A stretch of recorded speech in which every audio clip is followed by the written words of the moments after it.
Every Tuesday morning for 53 years, Eugene Calloway set one extra place at his kitchen table. Not for a guest. Not out of habit. For a boy who had never come home. He would set the fork on the left, the spoon on the right, fold the paper napkin into a triangle the way his late wife Miriam had always done it, corners clean, edges touching, and then he would sit down. Pour 2 cups of coffee and talk.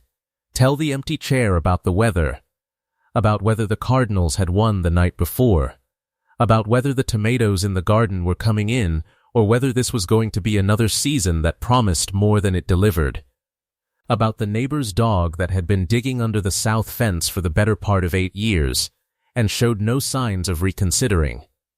He would eat his eggs, he would drink his coffee, and he would sit in that kitchen in Macon, Georgia, with the second cup going cold across the table, and talk to a chair the way a man talks when the words are the only thing that make the absence bearable. He had been doing this since a February morning in 1971. Since the letter arrived. Since the Army told him in the clipped, careful language of official notification that his son Thomas was listed as missing in action somewhere in Quang Tri Province, Vietnam, and that due to the circumstances of the engagement and the nature of the terrain, the active search effort had been suspended. Eugene Calloway was 94 years old the morning he walked onto a television stage in Savannah, Georgia. He was wearing a navy blazer his daughter had borrowed from the neighbor across the street. His chin was level, his hands were steady. In the breast pocket of the shirt beneath that blazer, folded soft as cloth and faded nearly to gray, was a photograph he had been carrying every single day for more than half a century. He was not there to win money. He was not there for the game.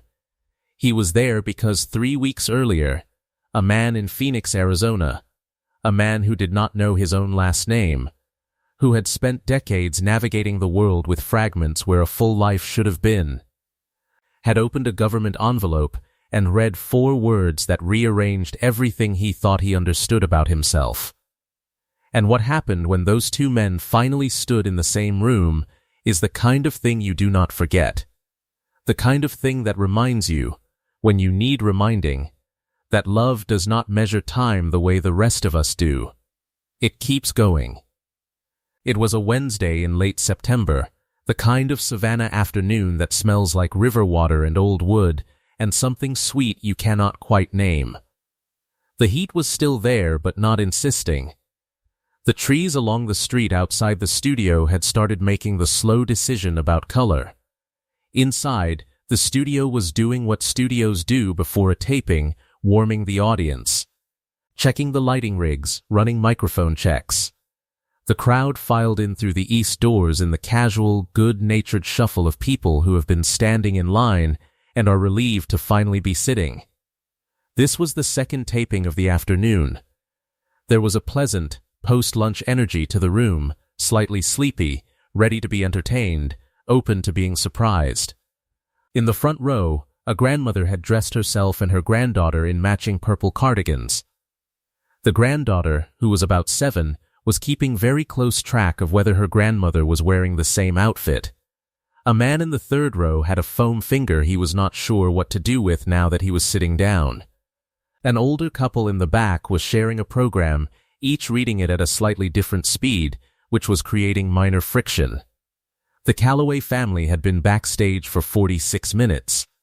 Renata, Eugene's daughter, 51 years old, a school librarian who had spent her entire adult life understanding that information, organized properly and applied at the right moment, can change the shape of a situation, had orchestrated every part of this. She had driven her father to a medical clinic 3 months ago and told him they were checking his cholesterol. She had mailed 2 cheek swab kits to 2 different addresses in the state of Arizona. She had filed 17 separate forms. She had made 31 phone calls over the course of 4 months.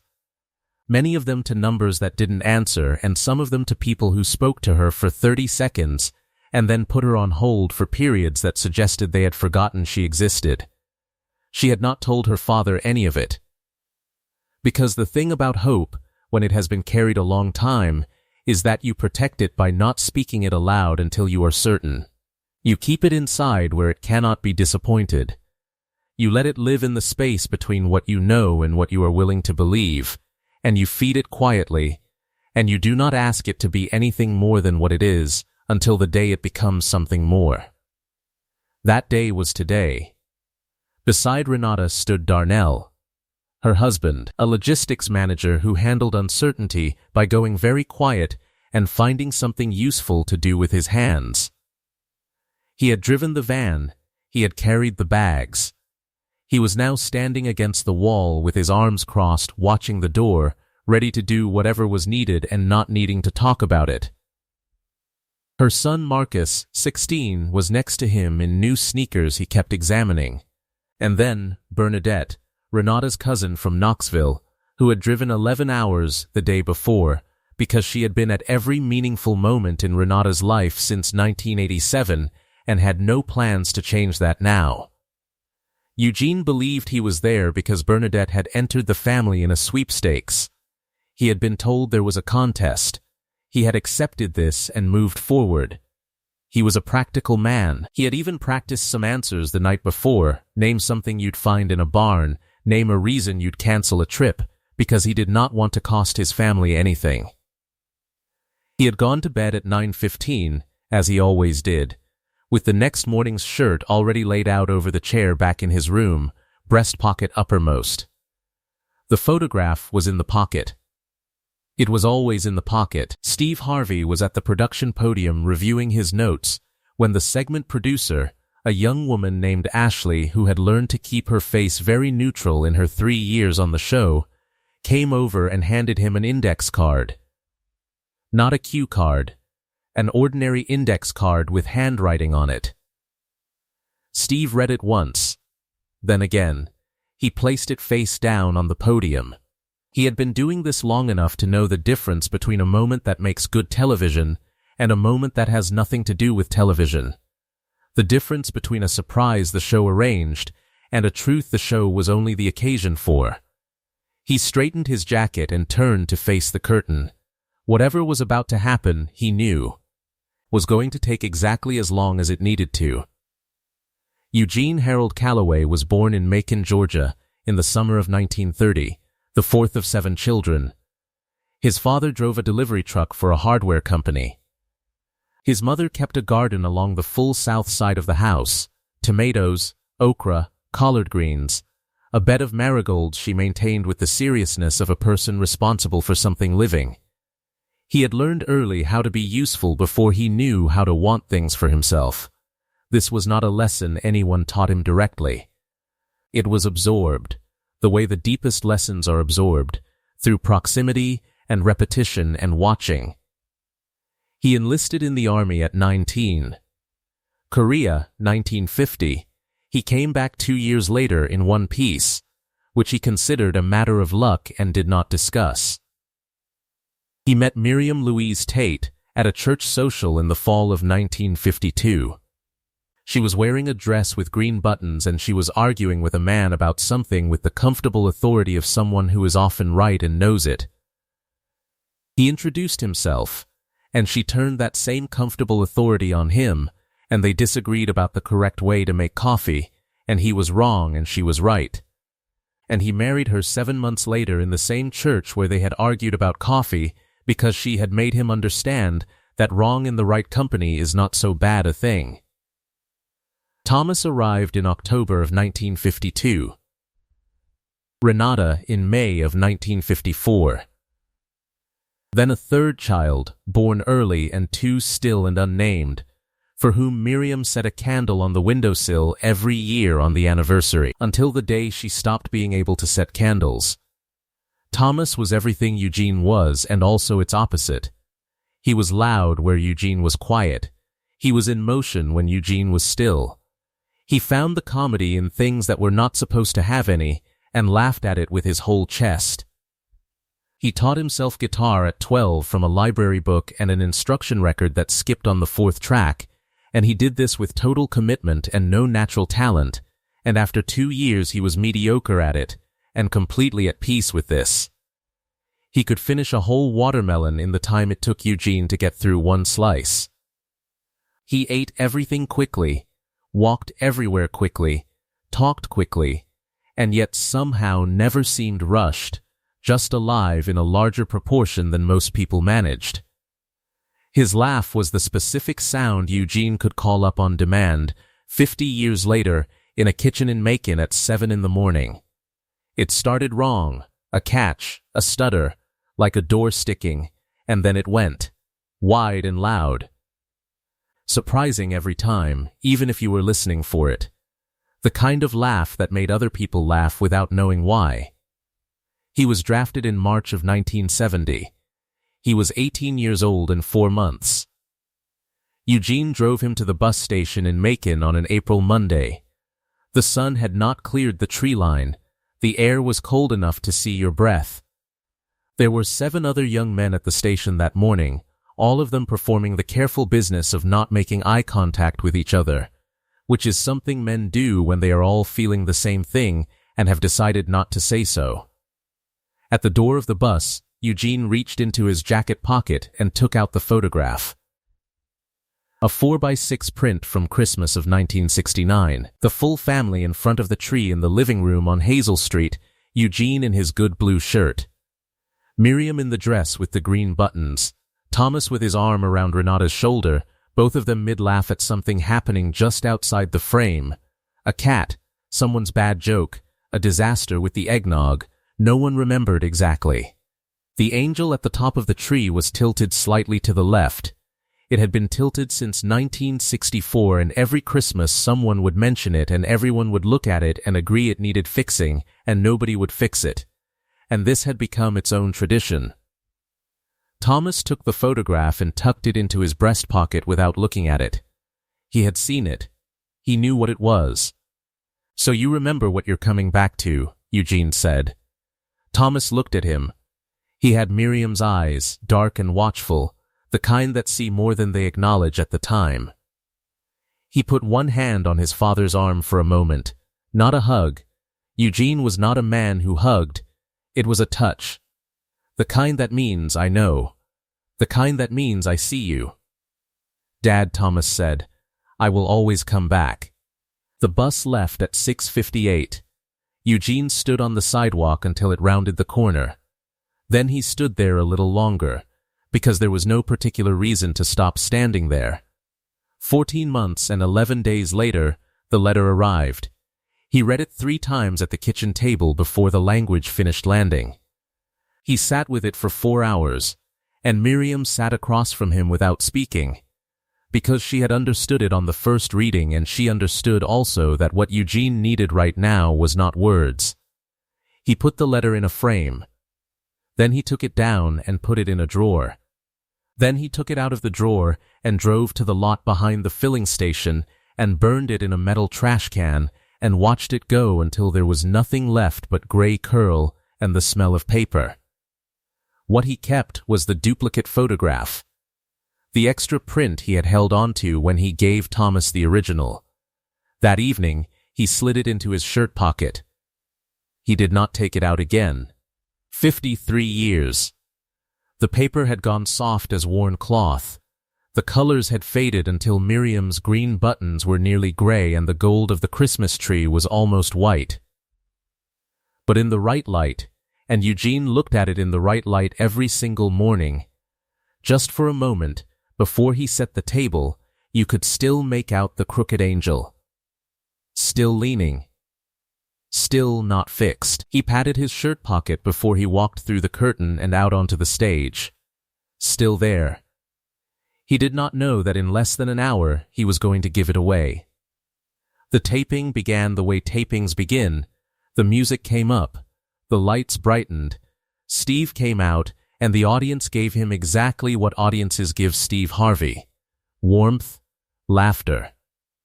The sense that they were already in good hands. The Callaways were paired against a family from Stockton, California, 5 of them, visiting cousins in Georgia for a long weekend. They were good-natured and slightly punch-drunk with vacation energy. The youngest was a girl of about 9, with a gap where her 2 front teeth should have been. and she grinned at everything with the total commitment of a child who has not yet learned to ration enthusiasm. Eugene played the first round with the focused seriousness of a man who had thought about this. He stood at the buzzer like someone guarding a door, pressed it with his full hand, and got 3 out of 5 answers. He returned to the family section with the quiet satisfaction of a man who expected himself to do reasonably well and had. Renata was watching from the family section, with her hands laced in her lap so tightly that Darnell had quietly touched her arm once to remind her to breathe. 3 rounds. 2 more. The Calloways were ahead. The mood was warm and competitive, and slightly unreal in the specific way of television, where the lights are calibrated to make everything feel slightly more significant and you have to keep locating yourself. Then Steve put his hand up. He did it simply, not a hosting gesture, not theatrical. He raised one hand and the game stopped. "Hold on a second," he said. "I need to step outside the game for a moment." The crowd settled. Not on cue, something natural moved through the room. A degree of shift, a change in temperature. Steve came out from behind the podium and stood on the stage floor, closer to the families than he usually stood, and he looked at Eugene. "Sir," he said, "I'm told you've been playing something for 53 years. Eugene frowned. "I beg your pardon?" "Not this." Steve made a small gesture at the studio around them. Something harder. Something where the house doesn't tell you what the odds are. The studio went quiet. Not the polite pause before a commercial.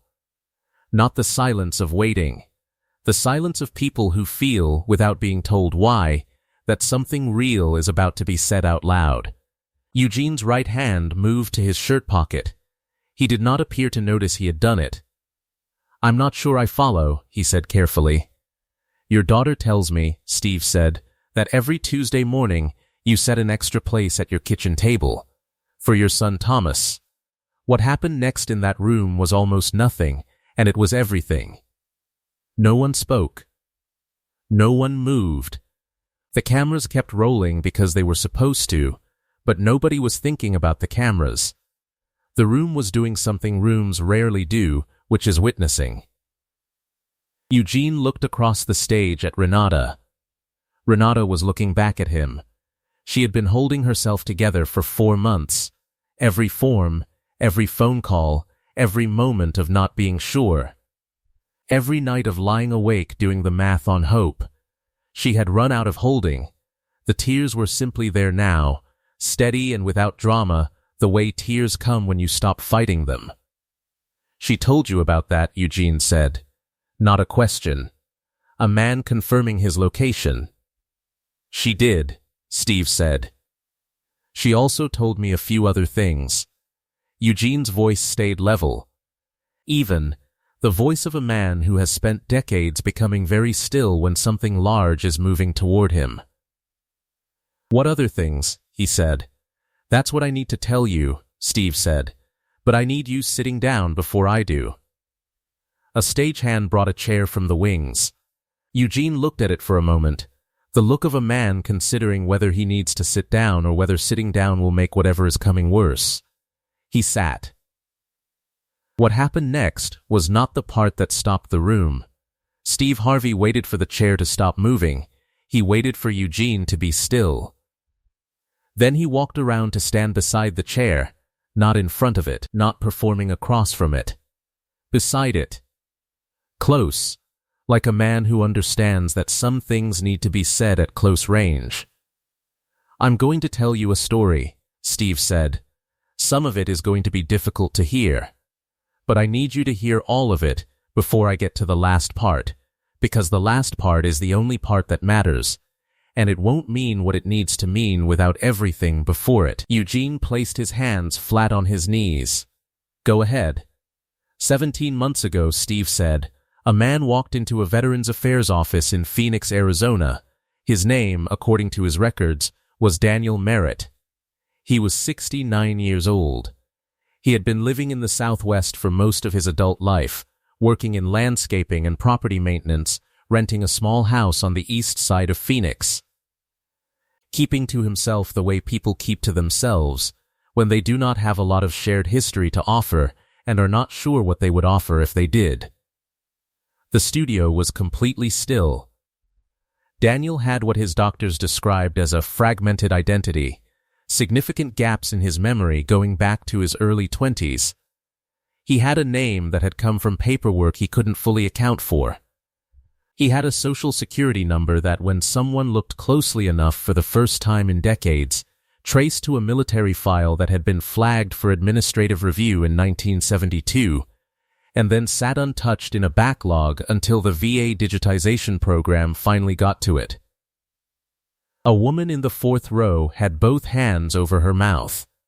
He went to the VA office 17 months ago, Steve continued, not because he expected anyone to find anything. He went because he was getting older. Because some things, when you are getting older, become harder to leave the way they are. He submitted to a physical. He filled out a long-form questionnaire. And when the intake nurse asked him, as a matter of routine processing, whether he had any known history of military service or any family history of it, he said he thought he might. He wasn't certain. It felt like something from a long way back, like a shape in fog. Steve paused. He let that settle.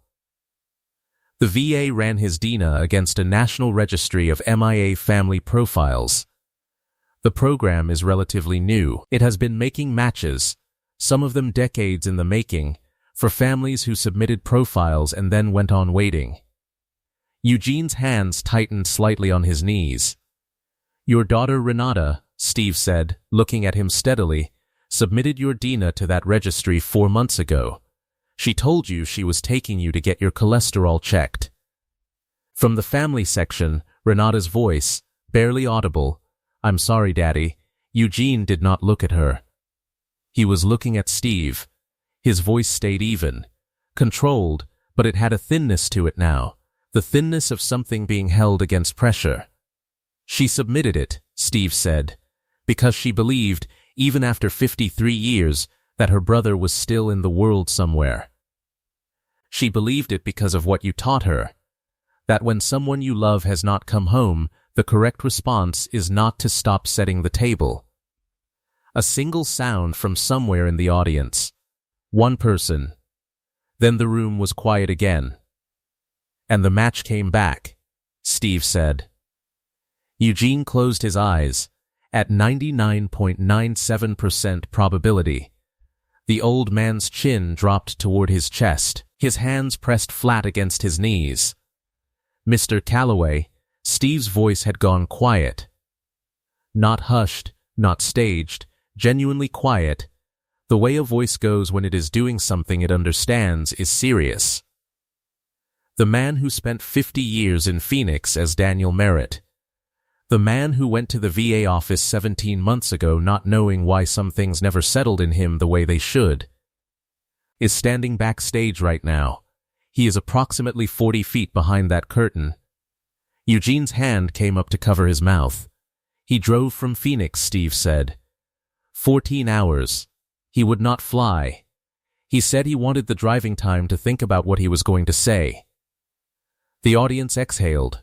Soft, collective, one breath moving through the room. Steve looked at him. I am asking you, Mr. Calloway, whether you want me to open that curtain. The room held. Nobody moved. Not the audience, not the production team, not the Stockton family in their family section, who had come for a game show and were sitting very still in the particular way of people who understand they are witnessing something that has nothing to do with them and everything to do with them at the same time. The man in the third row had set down the foam finger. The grandmother in the purple cardigan had taken her granddaughter's hand. Eugene sat in the chair with his hand over his mouth and his eyes closed, and the whole room, every person in it, did the same thing at once. They waited with him. Steve didn't know it yet, but the hardest moment was still coming. At least 30 seconds passed before Eugene spoke. 30 seconds is a long time in a television studio.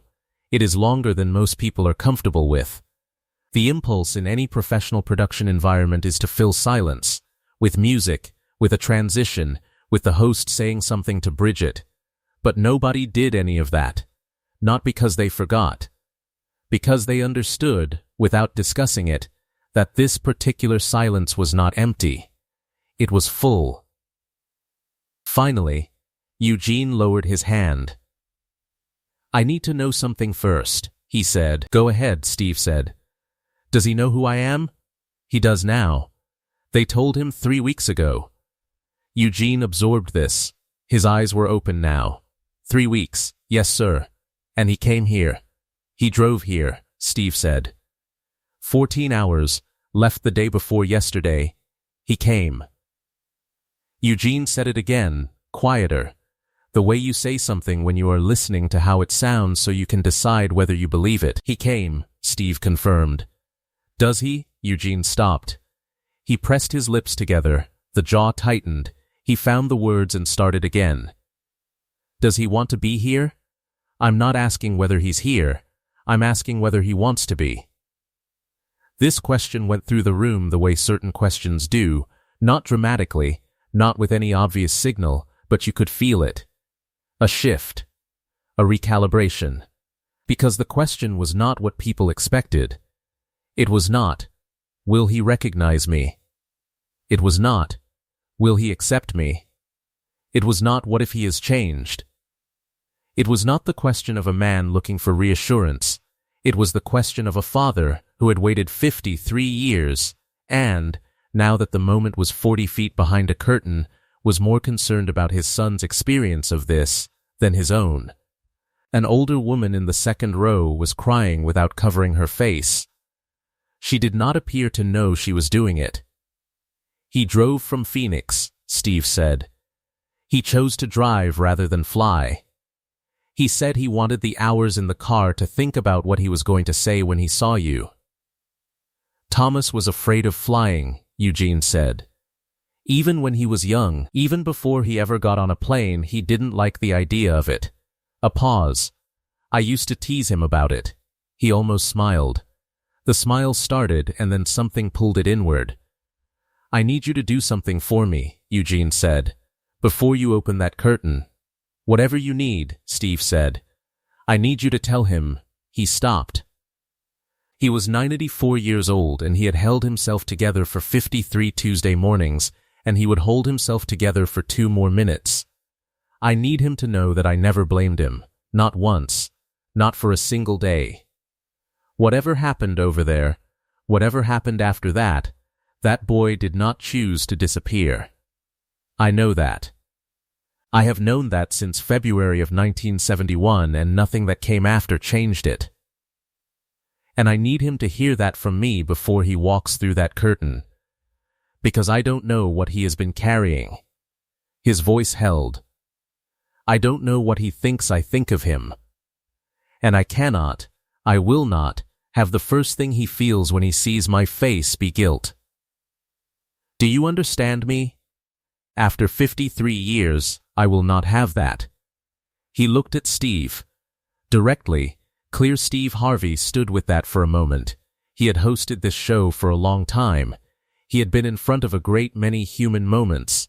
And what he was looking at right now, a 94-year-old man who had waited more than half a century for his son, and whose first concern, at the moment of reunion, was whether his son was going to feel bad, was something he was going to carry for a long time. He walked to the edge of the stage and spoke quietly to a producer for about 45 seconds. He came back. "They told him," Steve said. Eugene's shoulders came down slightly. One slow breath out. "What did he say?" Eugene asked. Steve looked at him for a moment. He said, "Tell my father I know. Tell him I have known since the day I remembered his face." That sentence traveled through the room, not fast. Slowly, the way something true travels, person to person, landing differently in each one, but landing. Renata, at the edge of the family section, put both hands over her heart and stood very still. Marcus looked at his shoes. then at the ceiling, then at his shoes again. Bernadette stopped trying to hold herself together and simply didn't. Eugene sat with what had just been said. He turned it over. He looked at it. He pressed his hand one last time against his shirt pocket. He looked up at Steve. "Open it," he said. The curtain moved. A stagehand pulled it from behind, steadily, no drama. It parted the way curtains part when someone on the other side is ready. The man who walked through was 69 years old. He was broader across the shoulders than he had been at 18. Decades of physical work, of carrying things. Heavier in the middle in the way men go heavy when time has its full run at them. His hair was gray and cropped close to his head. He had a face that had spent a lot of time outdoors. He was wearing dark slacks and a blue-collared shirt, and he had the specific look of a man who had dressed with care for an occasion that no clothing can quite be right for. He stopped just inside the curtain. He had been told what to expect. The age, the chair, the way the old man was sitting. He had been given 3 weeks to think about this and 14 hours of interstate highway. He had practiced. He had talked to himself in the car for hours, trying out sentences, discarding them, starting again. He had not been prepared for the face. Not because he had a clean, specific memory of it. The gaps were still there, the fragments still fragments. But there are things the body holds below the level of conscious memory. Things the nervous system retains when everything else goes. The particular angle of a man's jaw. The way a person holds their shoulders when they are working not to show something. The set of a face that you knew before you knew it. His body understood before he did. He stopped. He looked at his father. From the chair, without standing, without raising his voice, Eugene said one word. Boy, not a name. Not a greeting. Not a question. Just that word, in that voice. Carrying everything it carried. 53 Tuesday mornings. 53 years of talking to an empty chair. Of keeping the photograph in the pocket. Of setting the fork on the left and the spoon on the right and folding the napkin into a triangle and saying out loud, to a room that could not answer. All the small ordinary things of a life that had kept on going whether he wanted it to or not. 53 years of believing, without evidence, without certainty, without anything to hold on to except the conviction that if you set the table often enough and long enough, the world would eventually confirm that you had been right to. That one word carried all of it. Thomas Calloway, who had lived for 50 years as Daniel Merritt, who had woken up in Phoenix for 50 years reaching for something he could not name, crossed the stage. He was not graceful. He moved the way men move when they have been broken and badly reassembled, not dramatically, not visibly, just carefully, the way someone moves when they have learned not to entirely trust the ground. But he did not stop. He did not slow down. He walked across the full width of the stage and came around behind the chair and put his arms around his father's shoulders, and his father's hands came up and found his forearms and held on. The audience made the sound a room makes when it has been holding its breath longer than it realized. Not applause. Not yet. A low collective release. An exhale that you could feel before you could hear. And then something broke loose in the room, starting from one woman in the fourth row who was crying outright, and then a man in the back who stood up, not to applaud, just to stand, because sitting felt wrong, and then the applause came. Not the applause of a game show, but the applause of a room that needs to acknowledge something. Renata had left the family section. She was standing 6 feet away from her father and brother, and she was making no sound because there was no sound for what she was feeling. It was too large for sound. Thomas stood. Eugene stood with him. Not steadily, Renata moved forward automatically, but he was upright. He stood at his full height, which was not very tall anymore, and he put one hand on each side of his son's face, the way you hold something you have been afraid to touch because you weren't certain it was real. He looked at him. He looked at every part of his face. He was doing the thing you do when you have been carrying an image for 50 years and you are checking what you found against what you held. "You look like your mother," he said. Thomas laughed. It started wrong. A catch in the throat, a stutter, like something not quite engaging, and then it went. Wide and loud and rattling, the laugh that started in the chest and took over everything else. The laugh that surprised you even when you were listening for it. Renata heard it from 6 feet away. She stopped moving entirely. She had heard that laugh described her entire life. Her father's impression of it, her mother's memory of it, told and retold. She had never heard it herself. She had been a baby when it was last in any room she occupied. She stood still and let it fill the studio and fill her, and then she walked to her brother and put her arms around him, and Eugene put his arms around both of them, and for a moment it was just the three of them. A father and his 2 children, long separated by something that had no business separating them, gathered in the middle of a television stage on a Wednesday afternoon in Savannah, Georgia, holding each other in the particular way of people who understand that what they are holding is not a moment, it is all the moments they were owed. Then, still holding on, Eugene reached into his shirt pocket. He took out the photograph, soft as cloth, faded to gray. 53 years in his pocket, transferred to the shirt on the nightstand each night, put back each morning. The image of a family at Christmas 1969, the tree with the crooked angel, the boy with his arm around his sister, both of them mid-laugh. He pressed it into Thomas's hand. "I told you I'd keep it," Eugene said. His voice was not steady, but it was clear. "Until you were ready for it back." Thomas looked down at what was in his hand. The angel. The tree. The woman in what had once been a green dress. The boy, himself, with his arm around the girl who was now standing next to him, gray-haired and crying without bothering to wipe her face. His fingers closed. Something moved through him. Not quite recognition. Older than recognition. The thing the body holds. He didn't say anything. He didn't need to. The studio took a long time to settle. Someone from production brought chairs. A stagehand appeared with water glasses on a small tray. The purple cardigan grandmother in the front row was pressing a tissue to her face. The 9-year-old with the missing teeth was watching with very serious attention, tracking the adults around her for cues about what this was and why it mattered so much. Darnell, Renata's husband, the man who processed large feelings by going quiet and finding something useful to do, came forward from the back of the family section and shook Thomas's hand. He held it with both hands for a moment and said something low that no one else could hear. Thomas nodded. Darnell nodded. They had, in that exchange, reached an understanding that required no further elaboration. Bernadette from Knoxville had given up on the tissue and was simply crying freely, the way people cry when they have decided that decorum has had its chance. Marcus, the teenager, was standing near Thomas with his phone in his hand, not recording.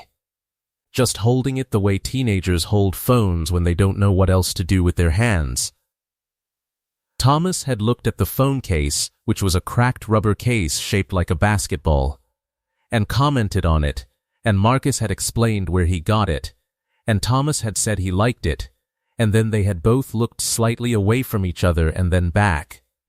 And something small and important had been established between them. The beginning of something. The family from Stockton had not moved to leave. They were in their section, watching, and the gap-toothed girl was leaning against her mother with her thumb near her mouth in the way of a child who is very tired but does not want to miss anything. Steve Harvey let it all settle. He sat down across from Eugene and Thomas, not at the podium, not hosting, just sitting, the way you sit when you want to say something that matters and you want the person to receive it without distraction. "I want to say something," he said, "and I want everybody in this room to hear it." He looked at Eugene. You set that table every Tuesday morning for 53 years. Eugene nodded. You said it because you refused, every single morning, to accept the interpretation that your son was gone. You said it because you understood something that is very hard to understand while you are living it, which is that love that is real does not require return to keep going. It does not negotiate. It does not make deals with evidence. It just keeps going, because love that stops when proof runs out was not love to begin with. It was just a feeling that needed support. He paused. He let the room have that. And I want to say something specific about what I saw this morning, because it would be easy to call what you did hope. It would be easy to call it faith. Both of those words are true, but there is something more precise than either of them. He looked at both men, then at the room. What you did every Tuesday was make a decision, not a feeling, a decision. A man woke up every morning and decided that his son was in the world, and then he acted on that decision, set the fork and the spoon and the napkin, poured the coffee, sat down and talked to someone who could not answer. Because that is what you do when you have decided something. You act like it is true, not because you have proof, because you have decided. He let that land. And today, Steve said, after 53 years of that decision, the world proved him right. He looked at both of them for a long moment. I don't know what comes next for you, he said quietly. I don't know how you go back over 50 years and reconstruct what was lost or what that even looks like. That's not tonight's work. Tonight's work is done. He looked at their hands, Eugene's hand on Thomas's knee, Thomas's hand over his father's. You started this morning as two people who had not seen each other's faces in 53 years. You are ending it as father and son. Everything else is just time. Eugene tightened his hand on his son's knee slightly. Thomas kept his hand over his father's. The photograph was in Thomas's other hand. After a moment, Eugene said, "You want to know something?" "What's that?" Thomas said. Every Tuesday I told that chair about the Cardinals, about the weather, about whether the neighbor's dog had finally stopped digging under the fence. He paused. I'm going to need a longer list now. Thomas's laugh started wrong. Caught. Went wide. The room went with it. They stayed on the stage for nearly 2 hours after the taping officially ended. No one asked them to leave. The production staff moved quietly around them, doing the work that needed to be done after a taping, but nobody hurried anyone. The Stockton family stayed in the audience seats, drifting to the back rows. Because there are things you stay for even when they have nothing to do with you. Because the gravitational pull of something true will hold you in place if you let it. Someone found sandwiches. A floor manager produced a deck of cards, which Marcus immediately claimed.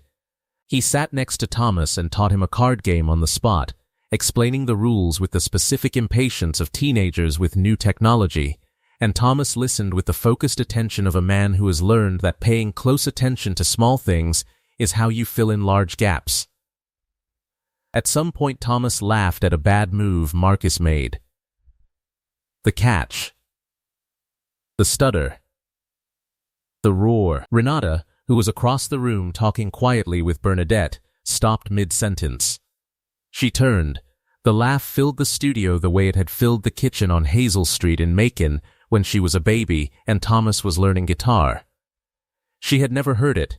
She had only heard it described, and then her father's bad impression of it. And she had laughed at the impression without understanding that she was laughing at a sound she had never actually heard. She stood very still and let it fill the room and fill her. Eugene heard it too. He was sitting slightly apart from the activity, watching his family reorganize itself around a new center of gravity.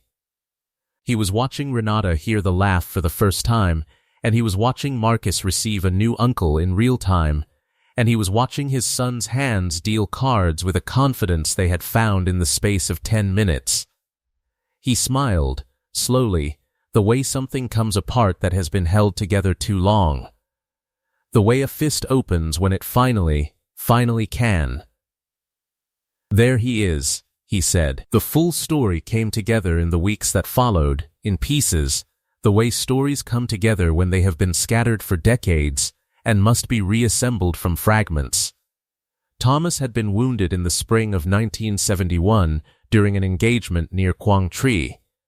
He had been separated from his unit and found by a Vietnamese family who sheltered him for 3 months while he healed.